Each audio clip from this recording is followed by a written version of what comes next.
Assalamualaikum warahmatullahi taala wabarakatuh. Selamat pagi dan salam sejahtera buat kita semua. Alhamdulillah, senantiasa kita menjadikan puji syukur kehadirat Allah Subhanahu wa taala. Oleh karena kita masih diberikan kesempatan, kesehatan, sehingga pada pagi hari ini kita masih bisa melaksanakan rutinitas kita sebagaimana mestinya. Begitupun salawat serta salam mudah-mudahan tetap tercurahkan kepada Nabi Muhammad SAW, Nabi sebagai rahmatan lil alamin di muka bumi. Nah, pada kesempatan hari ini Dinda sekalian, kita akan belajar mengenai masalah materi teks ceramah. Masih ingat gak Dinda sekalian, pada pertemuan yang lalu kita belajar ceramah. Apakah itu ceramah? Oke, baik. Ceramah adalah sebuah kegiatan berbicara di depan umum yang bertujuan untuk memberikan informasi maupun pengetahuan kepada khalayak atau pendengarnya. Nah, itulah yang dimaksud dengan ceramah. Kemudian, sebelum kita masuk pada intinya ya Dinda sekalian, ataupun materi kita pada kesempatan hari ini, tujuan pembelajaran kita yang akan kita capai pada kesempatan hari ini yaitu setelah kita mempelajari teks ceramah, kalian bisa menganalisis struktur teks ceramah. Kemudian kalian bisa menganalisis kebahasaan yang terdapat dalam teks ceramah tersebut. Oke, Dinda sekalian, kita lanjut. Yang akan kita bahas pada kesempatan hari ini yaitu struktur dan kebahasaan yang terdapat dalam teks ceramah. Yang pertama kita bahas yaitu adalah struktur atau bagian-bagian ceramah tersebut. Pada bagian-bagian ini terdapat 3 bagian ataupun 3 poin. Yang pertama adalah pendahuluan atau tesis.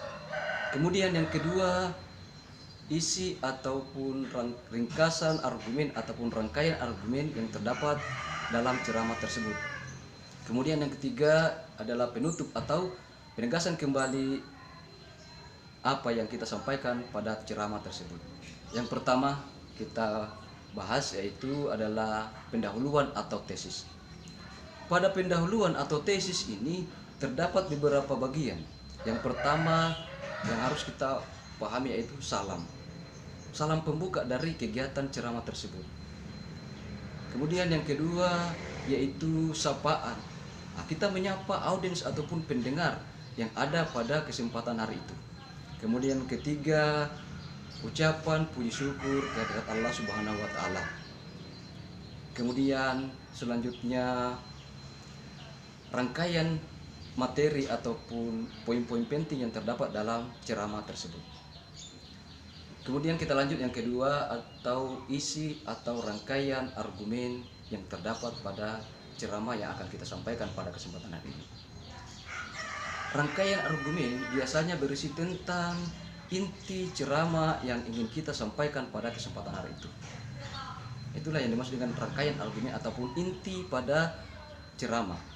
Kemudian yang ketiga ataupun yang terakhir yang terdapat pada struktur ceramah yaitu penutup atau biasa kita sebut penegasan kembali ataupun ringkasan materi yang kita sampaikan pada kesempatan hari itu. Pada penutup ataupun penegasan kembali biasanya berisi tentang penegasan kembali apa manfaat yang kita sampaikan pada ceramah tersebut.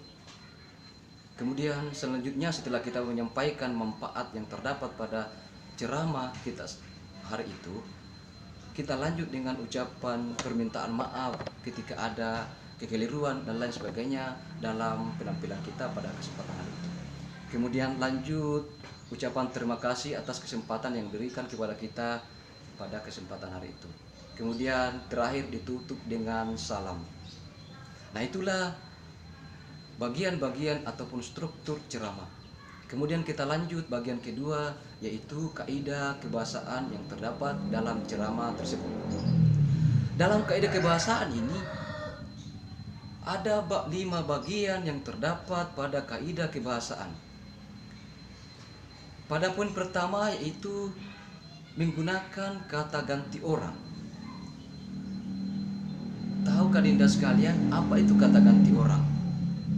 Dalam kehidupan sehari-hari, terkadang kita memanggil teman kita bukan namanya. Misalnya ketika dalam pertemuan ataupun pergaulan kita ada teman kita yang namanya Adi.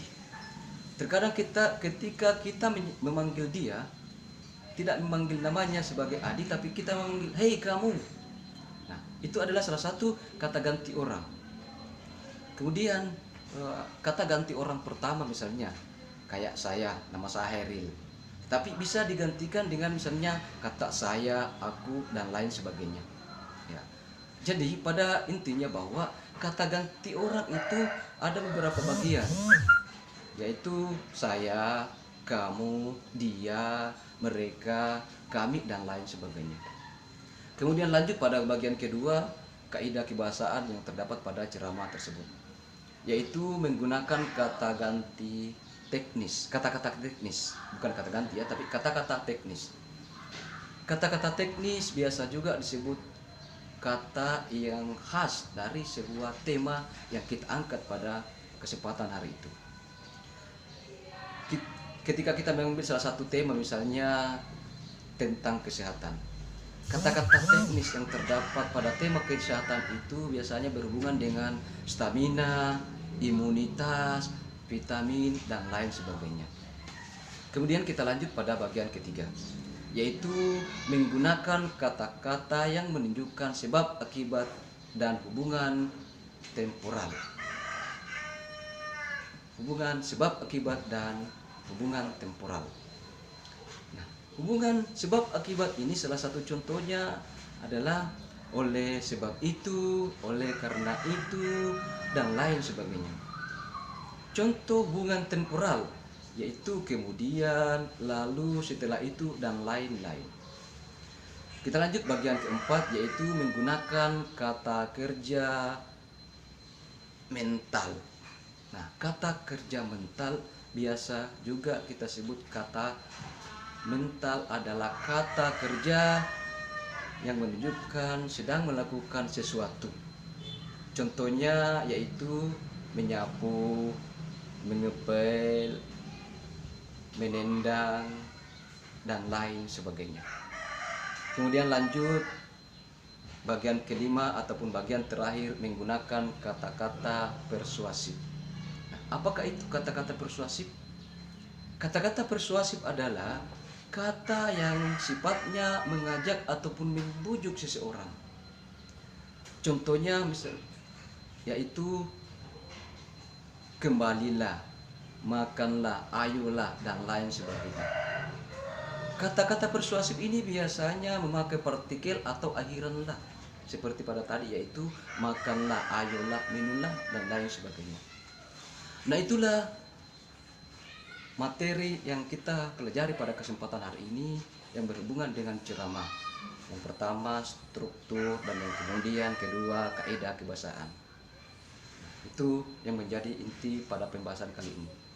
Kemudian sebagai kesimpulan bahwa ceramah itu memiliki struktur dan kaidah kebahasaan, yang mana strukturnya itu terbagi atas 3, yaitu pendahuluan, isi, dan penutup.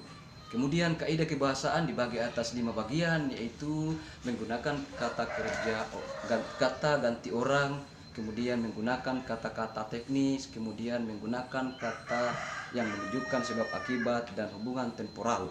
Kemudian 4, menggunakan kata-kata kerja mental. Yang kelima atau terakhir, menggunakan kata-kata persuasif. Nah,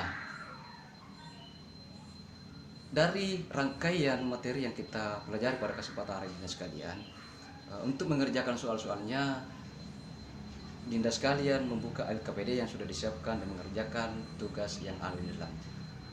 Mungkin sekian pada kesempatan hari ini sekalian pertemuan kita. Saya harapkan Dinda sekalian bisa mengulang kembali materi-materi ataupun pelajaran yang kita sudah pelajari bersama di kesempatan pada hari ini. Saya akhiri dengan ucapan billahi fisabilillah fastabiqul khairat. Assalamualaikum warahmatullahi taala wabarakatuh.